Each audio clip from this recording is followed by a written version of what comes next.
Bangalore 10 October 2025। Make in India, developed India और digital India की theme पर आधारित CII इनोवर्गे 2025 का भव्य शुभारंभ आज ताज वेस्ट एंड होटल बेंगलोर में हुआ। कार्यक्रम के उद्घाटन दिवस में कृत्रिम बुद्धिमत्ता AI, अनुसंधान एवं विकास R&D और उद्योग शिक्षा संस्थानों के बीच सहयोग को भारत की नवाचार यात्रा की प्रमुख ताकतों के रूप में रेखांकित किया गया। मुख्य अतिथि के रूप में उपस्थित श्री प्रियंक खरगे, माननीय मंत्री इलेक्ट्रॉनिक्स, सूचना प्रौद्योगिकी एवं बायोटेक्नोलॉजी, ग्रामीण विकास एवं पंचायत राज विभाग, कर्नाटक सरकार ने अपने मुख्य संबोधन में कहा, कर्नाटक आज वैश्विक नवाचार का केंद्र बन चुका है। यहाँ एग्रीटेक से लेकर एरोस्पेस तक हर क्षेत्र में क्रांतिकारी बदलाव हो रहे हैं। हम केवल निवेश का गंतव्य नहीं बल्कि वैश्विक ज्ञान और कौशल की राजधानी है। उन्होंने बताया कि भारत के कुल R&D टैलेंट का 40%, सभी ग्लोबल कैपेबिलिटी सेंटर्स का 30% और देश के 110 यूनिकॉर्न्स में से 48 कर्नाटक से हैं। In a world with multiple future scenarios and pathways, you will have 4 solutions to a particular problem. Where do you put your money in? I think agility, flexibility, adaptability is going to be the thing. Trust and transparency, I already talked about. Open-mindedness, continuous learning, mission mode, patient money, which is public-private innovation fund, tax incentives, credit guarantee schemes for deep tech, and then of course MSME focus, which is going to be very critical. So friends, before I conclude, I want to say a couple of things. It is time to act now, and I believe India is today in a pivotal position to create value. The decade to follow will be critical in meeting our ambitions of Viksit and Atmanirbhar Bharat. India needs innovation, and in India, innovators are today in the right place at the right time and in the right company, as you see in this room. So let's make these 2 days of deliberations and learnings fruitful, actionable and impactful. And to the CII Secretariat for sustaining this every year, and the sponsors who made such conferences happen. So we are meeting at a time when the world is undergoing unprecedented transformation.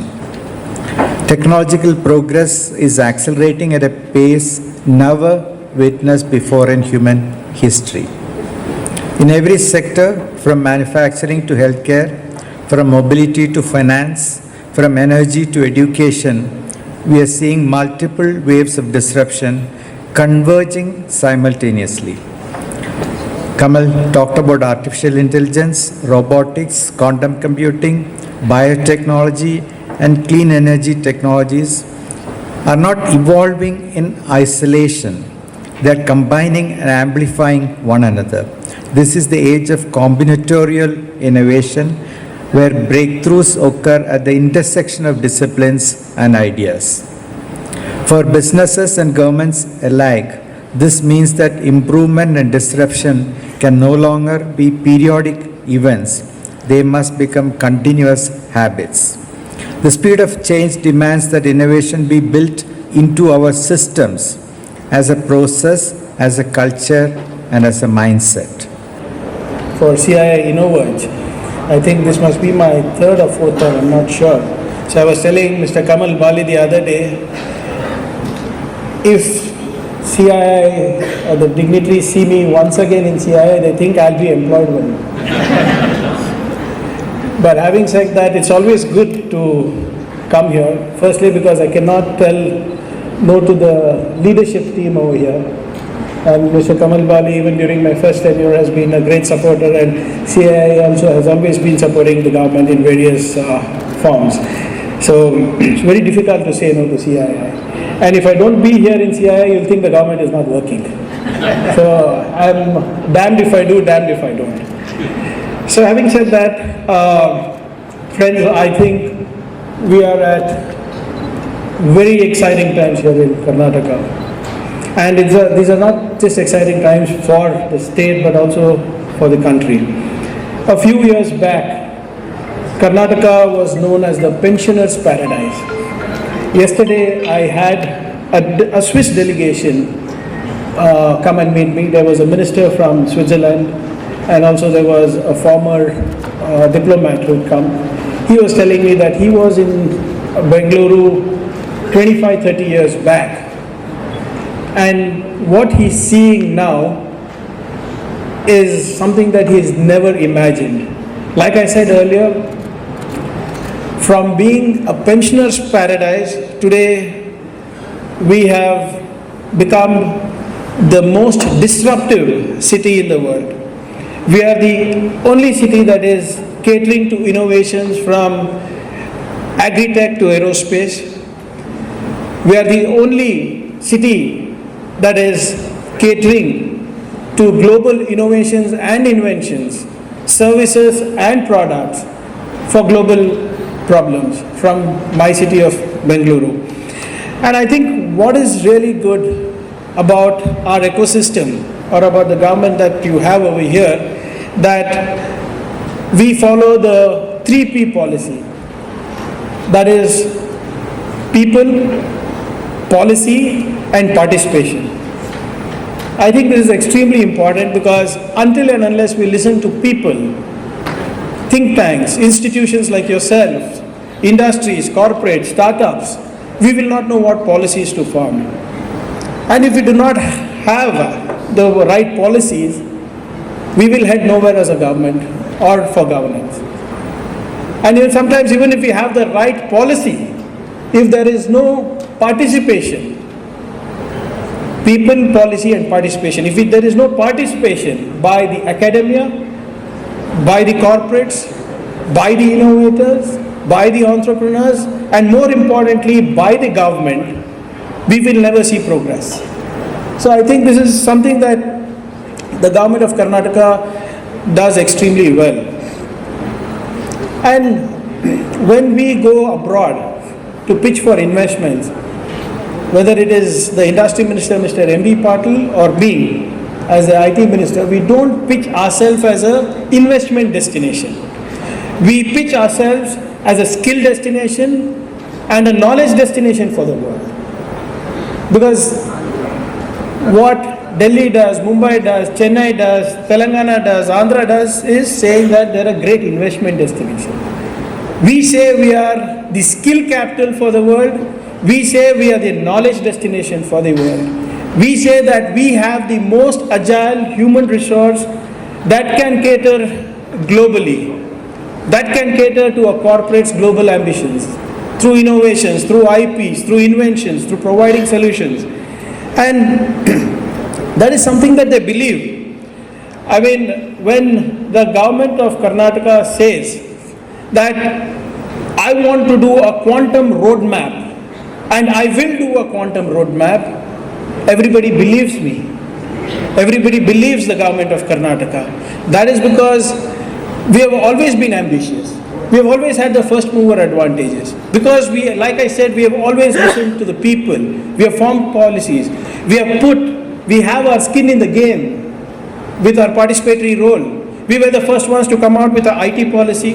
We were the first ones to come out with the engineering and research and development policy. We are the first ones to come out with the ESDM policy. First ones to come up with the biotech policy. First one to come up with the animation, visual effects, gaming, comics policy. We are the first ones to come up with the startup policy. We are the first ones to come up with the data center policy. We are the first ones to come up with electric vehicles and battery storage policy. We are the first ones to come up with a space tech policy. We are the first one to come up with a global capability center policy. We are the first one to come up with a cyber security policy. We are the first ones to come up with a circular economy policy.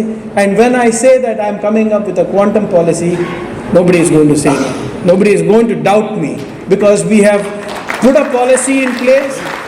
We have delivered on scale. And that is what makes today Bengaluru as the fourth largest technology cluster in the world. We are number 5 in the top AI cities in the world. Today we have the highest AI skill penetration. We are number 3 in AI skill penetration, only behind the United States and Germany. We rank number 2 globally in AI specialists, and we are number 3 in research publications. We are number 8 in the global startups ecosystem. We are the 5th largest unicorn hub in the world. Out of 110 unicorns in India, more than 48 unicorns are from my city of Bengaluru. And another 40 soon-to-be unicorns are also from my state of Karnataka. And our startup ecosystem right here is worth more than $250 billion. Show me any other state, show me any other city in India that has this scale.